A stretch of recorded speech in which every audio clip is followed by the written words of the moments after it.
Hey guys, today in this video I will show you how we can remove lock screen password in Windows 11 PC so that you can log in without typing any password.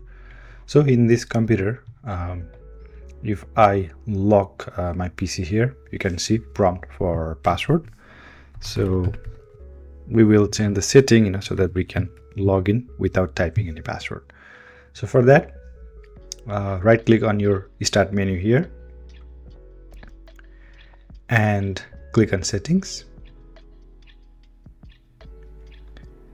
Now click on accounts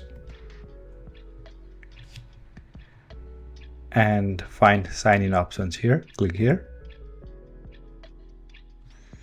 and click on password and click on change. Now you have to type in your current password. Type it and click on next. And on this field you can leave it blank. So new password, confirm password, password hint, you don't have to type anything. Just leave it blank and click next and click on finish. So this will remove password from your computer. So if I lock my computer again from here, you can see I can sign in without typing password. So this is how a password can be removed from a Windows 11 computer.